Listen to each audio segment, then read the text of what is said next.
one prison guard killed with a single gunshot, 5 bikers executed by their own brothers. These are not isolated incidents. They represent the brutal reality within the ranks of the world's most notorious motorcycle club. Today, we examine the darker side of the Hells Angels Motorcycle Club by highlighting 10 of the most feared individuals who built their reputations on violence, fear, and absolute loyalty to the Outlaw Code. Founded in 1948, the Hells Angels began as a small biker group in California.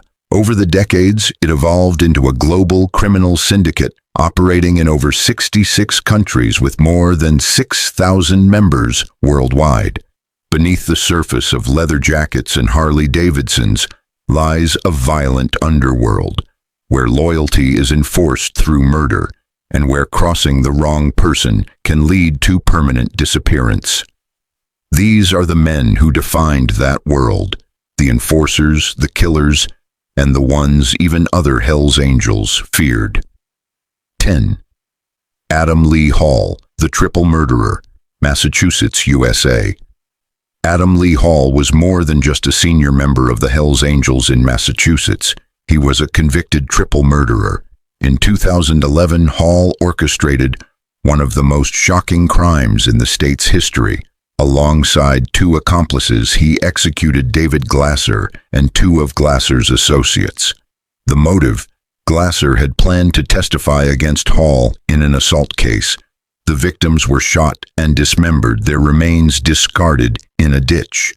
What made the case especially disturbing was Hall's calculated approach. This was not impulsive violence, it was premeditated and strategic, a warning to anyone considering cooperation with law enforcement. Even after his conviction and life sentence in 2014, Hall attempted to manipulate his circumstances, including trying to become an FBI informant and undermining his own legal defense. 9. Alan Pissarro, the Altamont Killer, California, USA. On December 6, 1969, the Hells Angels were hired as security for a free Rolling Stones concert at Altamont Speedway, a decision that ended in infamy. During the performance, 18-year-old Meredith Hunter pulled a firearm.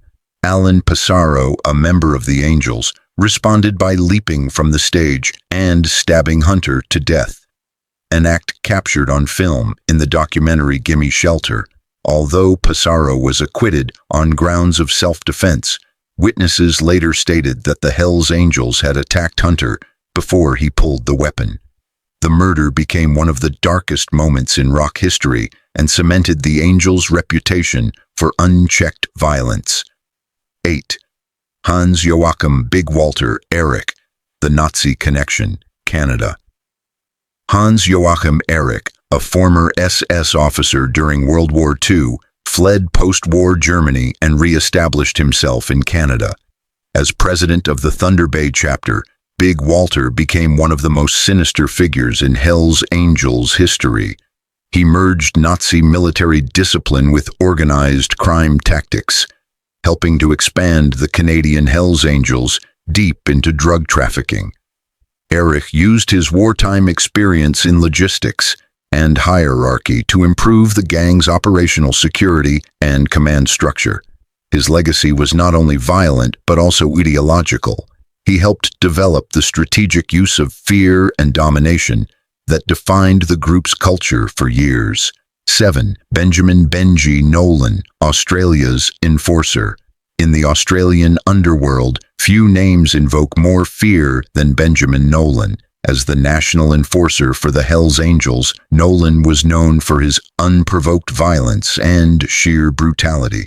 In 2009, CCTV footage showed him launching a savage, unprovoked assault on a 64-year-old man outside a gym, an act that horrified even seasoned police officers. What made Nolan especially feared was his unpredictability. He didn't just attack enemies, he attacked to establish dominance regardless of context. Even in prison, Nolan continued to assault fellow inmates, reinforcing the notion that violence wasn't just a tactic, it was part of his personality. 6. John Virgil Punko, Western Canada's expansionist. As president of the Haney chapter in British Columbia, John Virgil Punko played a key role in the Hells Angels' westward expansion. His goal was to dominate drug markets, particularly methamphetamine and fentanyl, across Western Canada and into the U.S. Punko was known for using calculated violence, not just to settle scores but to grow the organization. He recruited aggressively, intimidated rivals, and reinvested drug profits into building the club's criminal infrastructure. Under his leadership, the Haney chapter transitioned from a local group to a major international drug trafficking player. 5. Walter Nurgit Stadnik, the architect of national power. Walter Stadnik wasn't feared because of physical violence, he was feared for his strategic mind. As the third national president of the Canadian Hells Angels, he transformed the club into the most powerful outlaw motorcycle gang in the country. Despite being a unilingual English speaker in a mostly French-Canadian organization, he rose to national leadership through careful planning and ruthless tactics. Stadnik orchestrated patchovers that absorbed smaller gangs into the Hells Angels, often through intimidation or implied threats of violence. One such operation led to the disappearance of a gang leader who failed to pay his debts, never to be seen again. 4. David Wolf Carroll, the ghost in the wind. David Carroll's reputation was built not only on violence, but on his extraordinary ability to vanish without a trace. Carroll was present during the infamous Lennoxville massacre in 1985, when 5 members of the Laval chapter were executed by their own club in a brutal purge. Although Carroll was charged with first-degree murder, he was acquitted in 1987.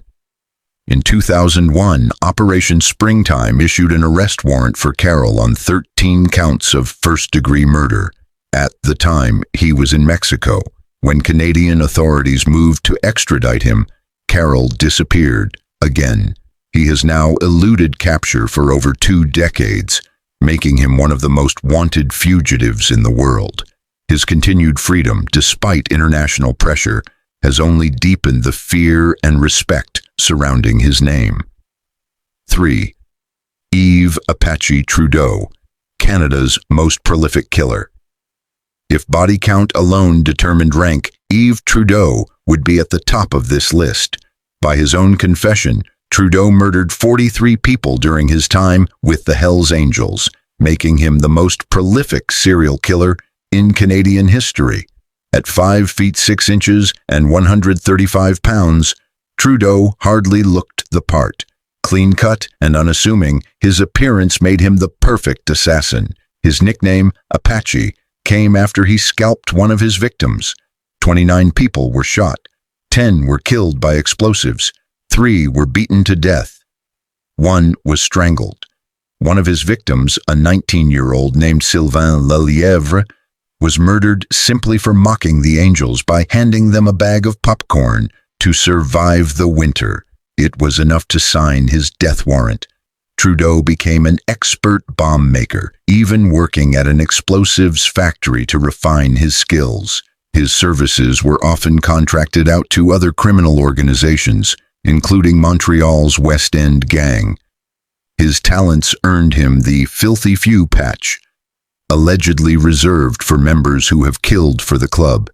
But his downfall came from greed.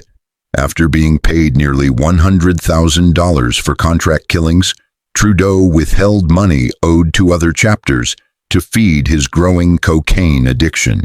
This betrayal contributed directly to the Lennoxville massacre and placed a $50,000 bounty on his head. In 1985, facing certain death, Trudeau became a police informant. In exchange for his cooperation, he received a life sentence, with eligibility for parole after just 7 years. He was released in 1994 under a new identity. 2. Maurice Mom Boucher, the kingpin of Quebec. Maurice Mom Boucher didn't just intimidate his enemies, he terrorized an entire province. As the leader of Quebec's Hells Angels during the 1990s, Boucher presided over the Quebec Biker War, a conflict that left more than 160 people dead. His nickname, Mom, came from his obsessive attention to detail and constant questioning of his subordinates. Like an overbearing parent. But there was nothing maternal about him. In 1997, Boucher ordered the murders of two prison guards, Pierre Rondeau and Diane Lavigne. These were not revenge killings. The victims were selected at random to send a message. No one in the justice system was safe. Lavigne was gunned down while walking home.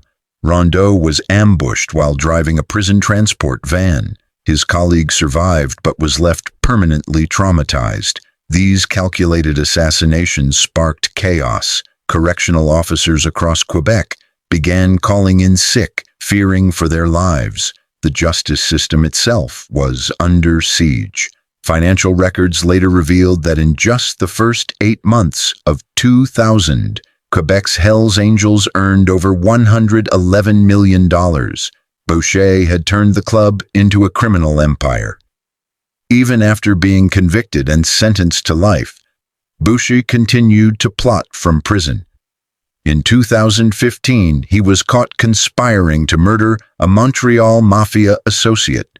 He died of throat cancer in 2022 at age 69. The Hells Angels distanced themselves from him in his final years. No elaborate funeral, no tributes. His infamy had become a liability. 1. Ralph "Sonny" Barger, the godfather of the Angels. At the top of this list is the man who transformed the Hells Angels from a California motorcycle club into a global criminal enterprise, Ralph "Sonny" Barger. Although he often denied holding the title of president, his influence was undeniable. Hunter S. Thompson referred to him as the maximum leader. Barger's word was law. Born in 1938, Barger co-founded the Oakland chapter in 1957. When the original president went to prison, 20-year-old Barger took control and moved the club's headquarters to Oakland. Under his leadership, the Hells Angels expanded into a powerful organization operating in 66 countries with over 6,000 members. Barger's criminal record was extensive. In 1965, he shot a man in the head during an altercation in a bar, then shot him again as he collapsed over a pool table. He led brutal retaliations against rival gangs, often using weapons like bullwhips, spiked dog collars, and hammers. But his real genius was in public manipulation. Barger turned the Hells Angels into a brand. He worked on Hollywood films, wrote best-selling memoirs, and gave interviews that portrayed the Angels as misunderstood outlaws rather than organized criminals. He even managed to spin the 1969 Altamont concert killing, where a Hells Angel stabbed a man to death on camera, by claiming the victim had pulled a gun first. His ability to control narrative made him as powerful off the bike as on it. Even in later years, Barger remained active. When he moved to Arizona in 1998, it wasn't to retire, it was to expand operations. His mere presence was enough to establish the club's dominance in new regions. When he died in June 2022, at age 83, more than 7,000 people attended his funeral. Barger left behind not just a legacy, but a criminal infrastructure still active around the world. These 10 men were more than violent outlaws. They were architects of a global criminal network. From Sonny Barger's empire building to Maurice Boucher's campaign of terror, from Yves Trudeau's kill count to David Carroll's decades-long evasion of justice, they redefined the boundaries of organized crime. They turned a motorcycle club into a multi-million-dollar criminal syndicate, involved in everything from drug trafficking and extortion to contract killings and political intimidation. Today, law enforcement agencies in over 66 countries recognize the Hells Angels as a criminal organization, not a brotherhood of bikers.